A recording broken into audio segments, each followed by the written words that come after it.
Okay, ladies and gentlemen, very excited to have this man on the podcast. BackChat brings you Sam Mitchell all the way from Melbourne. He's had a few wardrobe changes. He's made a call to his wife, Lyndall. She has put it across. He's okay to come on. He's got his sponsors looked after. Mitch, thanks for joining us. Yes, thank you. And obviously, you had a late cancellation for getting me on as a late call up. So I'm not sure what's happening, but people are running from this segment regularly, and you've got me here somehow. You are a head coach of a football side in the AFL, Mitch, so you are quite high up on our list of people we like to talk to. I just know you're a busy man. So, mate, if we can get into some stuff, I haven't spoken to you, gave you a few texts back and forward, but, mate, I don't want to be flippant about this, but given that we played together for a bit, you coached me for a bit, I know you wouldn't have been carrying on. Trip to New York, are you going to get one of those in anytime soon? It didn't feel like that went to plan. You had your luggage stolen. You spent a fair amount of time in the emergency department. Not ideal. No, but yeah, I actually want to get back there quite quickly because otherwise I'll never go back. My kids saw it on a TV show the other day. We're watching something, and my wife's like, "Oh, I don't want to see New York." And my kid's like, "Can we go back? Can we go back?" I'm like, "I'm ready." We're not. My wife's not quite ready yet, but we'll get back eventually. So, given we've got a decent West Australian audience here, Mitch, lucky that your good mate Adam Simpson was in town for that. I mean, that's by chance, obviously, but it was written out. It was written over in the meet over here that Adam Simpson saved your life. I'm assuming he wasn't in the operating room when they were discussing what to do with you, but it was good you had a mate in town. Well, I didn't know a lot of what was happening. I was sort of close to unconscious. And I was going to catch up with him that night for dinner. And so Lyndall said, "Oh, I know he's in town. And so I need someone to look after the kids." So Lyndall rang him and said, "Can you help?" And then, he didn't realize quite how serious it was. So he sent a photo of like my son, who's 13 at the time, with a Yes. beer and like chips and stuff, like having a bit of a laugh, like, "Hey, I've got the kids, no worries."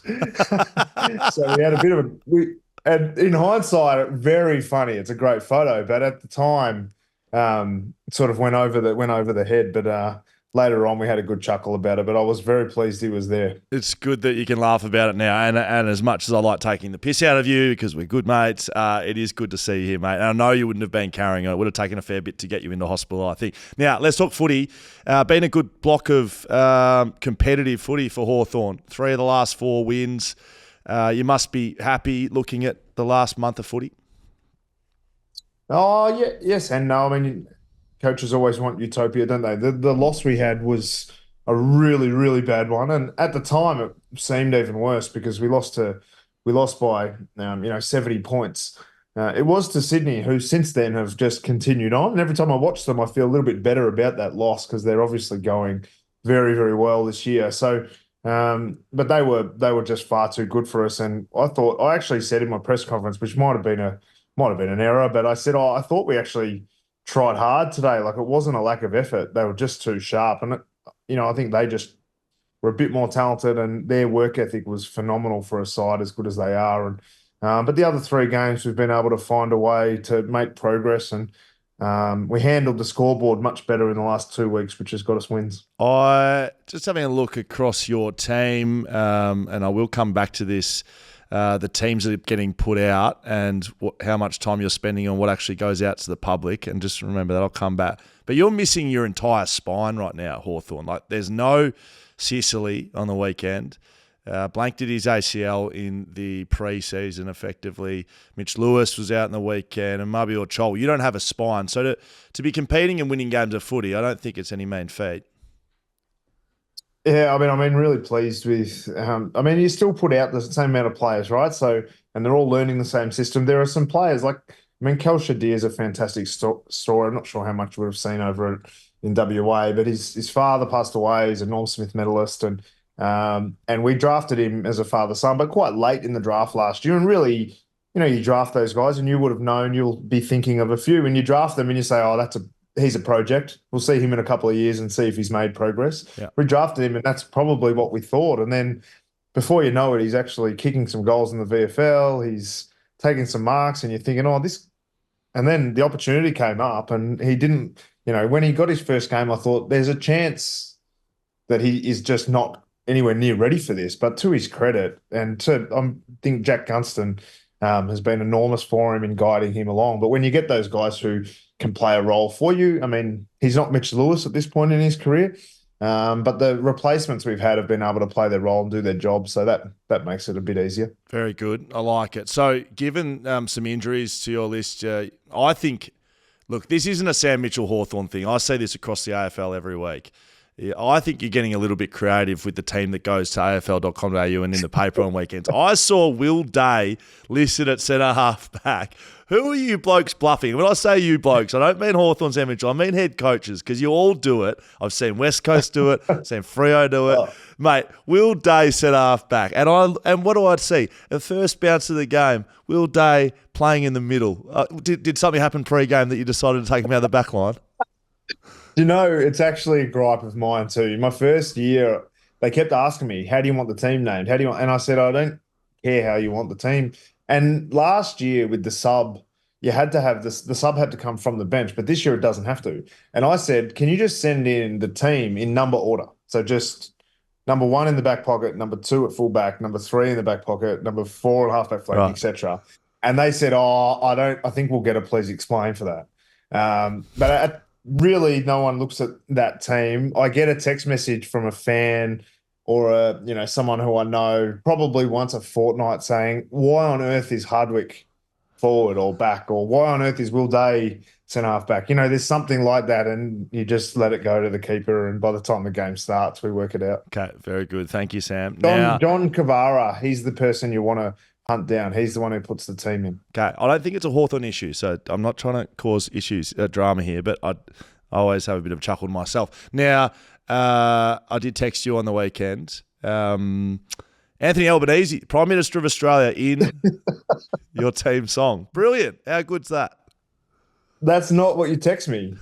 Well, mate, I'm just leaving this wide open. I don't want to tread on any toes. I don't know, who's the Australian Secret Service? I don't want any issues. I'm just saying it was good to see him in the middle, or wherever he was. Well, so I'll tell you how that happened. We had him, so we came to the opening of our new training facility, the turning of the sod in the pre-season. Obviously, the federal government are enormous in supporting football teams in their building of their facilities, etc., as West Coast would know in particular with their fantastic new facility that's been there for a couple of years. But I think we had him there for that, and then he had to be in Tassie for budgetary meetings and presentations that day, and he was a Hawks fan, so he was able to fit in the game. And it was I don't think there's vision of it, but he did not really want to get in the song, and the boys were like, come, elbow, elbow, elbow, and they were chanting it, and the whole energy of the room, it was like just he was peer pressured into it 100%. And the boy, like, singing this song with I'm not sure that's ever happened before. It was a good chuckle after. But I have received mixed reviews on it. Yeah, well, fair enough, I think. But that's good. I rate that from the boys, being able to peer pressure the Prime Minister of Australia into singing a song in the rooms after a win. How good. Well, I must admit, from the players' point of view, like, I don't think they know which party he would be from. But the fact that he is he's the leader of our country. So regardless of where you sit in politics, if you've got the leader of your country that supports your team, then, that's something I think is, pretty special. And that's something they won't appreciate now. But one day they'll say, I sung a song with the Prime Minister of Australia. It's going to be a trivia question for sure. Yeah, correct. I like it. Overall, that's where I probably landed on it after I did send you some feedback on the weekend. Now, I want to talk about your backline here at BackChat. We are trying to champion, and I can't say that word. I know why I keep trying to say it. I keep stuffing it up. We're trying to give the respect backmen deserve in the media here at BackChat. So we've sponsored athletes around the AFL at each club.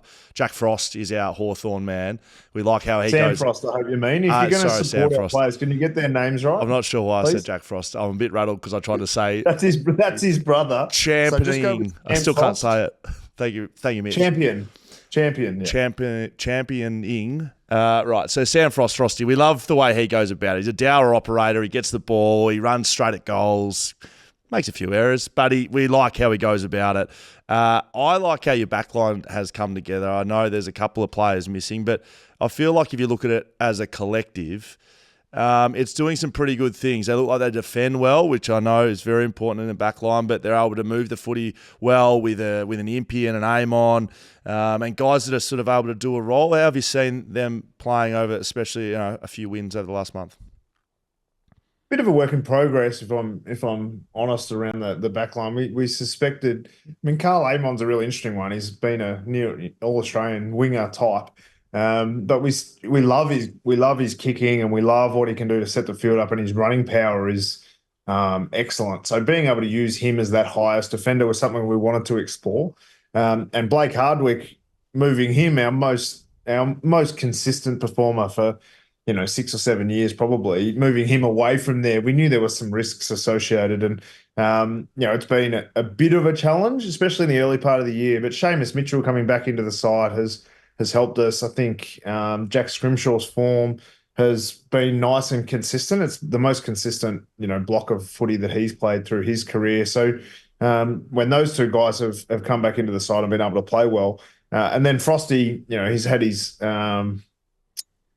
people that have knocked him across his career, but he's been really consistent for us. And the challenge we have is we just don't have a big monster. Obviously, we had James Blank sort of pen for that at the start of the season, and when he went down, we just don't have. I think our tallest defender is sort of 194, so we just struggle on the really big guys sometimes. But for the most part, they've been holding up well. I watched. There was a fair bit of coverage over.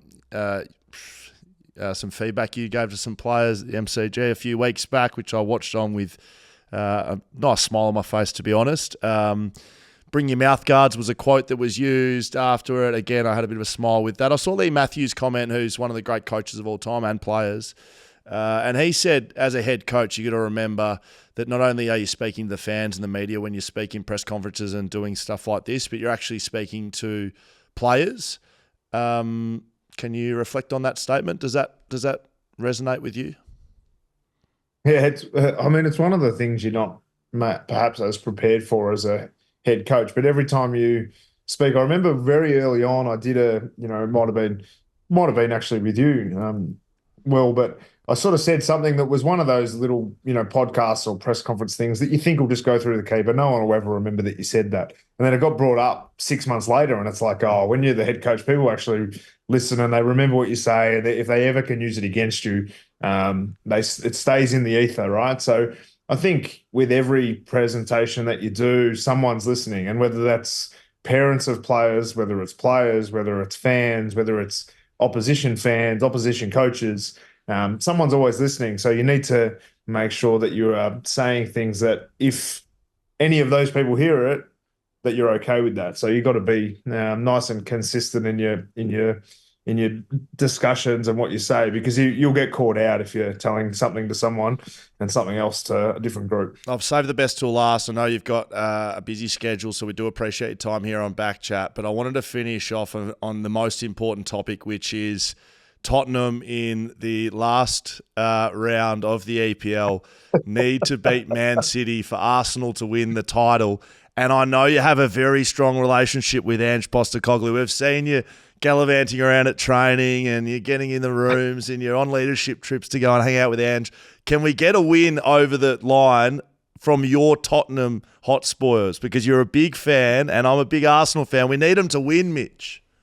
The fact that the only way Arsenal can win the league is for Tottenham to win. I think I did see a great, would you rather Arsenal win the league or Tottenham get relegated? And Arsenal fans are genuinely on the fence about those two things. That's the hatred for the non-soccer fans watching. So I think that if Ange in his Australian spirit, he'll throw the game 100%.